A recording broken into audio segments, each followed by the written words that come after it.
as you go through the different eras of Halo, I mean, what a run. We talk about the run in Call of Duty a lot, but the run in Halo was like absurd because it was the first. It was Halo 1, which was revolutionary, brand new controller, brand new console, and then Halo 2, brand new online system, Halo 3, another new console, right? Yep. Yeah. What a run. I mean, that's like a 10-year run or 8-year run, something like that? 7? Yeah, so if my memory serves me correctly, Halo 1 came out in like 2000 or 2001. I didn't play it when it first came out, so I think I started playing around like 2002 or something like that, or 2003. Yeah. I think I started playing in 2003. Okay. And then Halo 2 came out in 2005. Halo 3 came out at the end of 2007. And then I don't remember when Reach released. I would guess like the 10? End of 10. Yeah. Like generally it's like a holiday season game. But yeah, I mean, 4 of those titles over the course of that. 9 like, years, yeah. 9 years. Wow. So as you're in the thick of it with,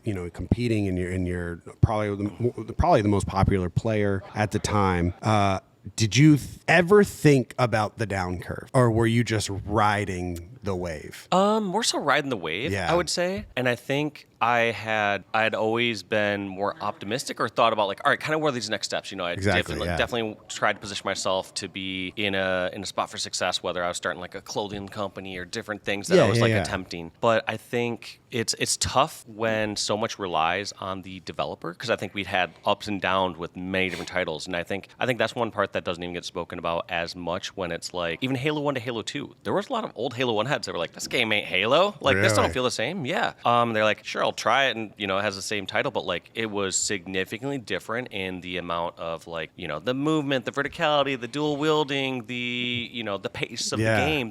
It was such a significantly different game, and so you had a lot of these like all these different changes that came from title to title. That there were certain things I liked, things I didn't like, and like I always tried to like focus on it as a career, but then there would be some times where like there may be a title change, like what, like it doesn't feel as much like grassrooty anymore to like it's not like my passion fully to jump on and play this as much as I would like compared to maybe some previous titles. Yeah. Okay, that does make sense because you don't think about it. Yeah. We do that. We have a tendency to do that in Call of Duty. We only think about the bad COD that came out, and we're like, everything before that was just everything beautiful. Was perfect. It was everything just perfect. Yeah, and like that's the thing is like I look at Halo 1 and Halo 2 as a couple of the very top titles, but like it's funny seeing even back then, like I said, between Halo 1 and Halo 2, even the fact that Halo 2 had online play, played well online, all these sort of things. There's some people that are like, I ain't playing that game. Get out of here. And they just play Halo 1 on Xbox Connect. Or just land it all the time. Yeah, just land it all the time. But I mean, like, as you brought up Smash before, I mean, it should be no surprise. Like, if a game is done so well, the community will be drawn to that and stick with it indefinitely. Yeah.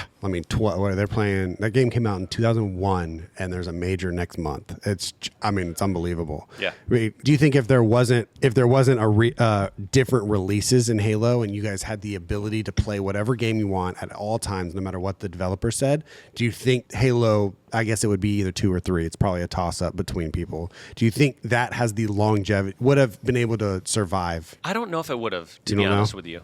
I think the games were very good at their time compared to its competition, and I think there's elements of those that are still very fun that could be like tapped into and brought to like different parts of the modern era. But I don't know if you can stand like a Halo 1, a Halo 2, or Halo 3 compared to like, let's say the modern like mechanics of like a Fortnite or an Apex or like a lot of certain titles. Like there's just so many things that have been perfectly refined. Right. I do think that the gaming audience and community are willing to move on to new titles if the future title like has all the elements that they're looking for. Like, for example, if they're like, hey, we're releasing Smash Melee Remastered, and it's on the Switch and stuff, like, I think they would be like, all right, even if there's a couple errors here, like, we're willing to move on at least if you've got like 98 or 99% that's right. But like, if they feel like the developer is releasing a game that's like, hey, this has the same title, but like, let's be real, this is like 70% the same thing. Yeah. They're like, we're gonna stick with the state of the OG. Sticking with the OG.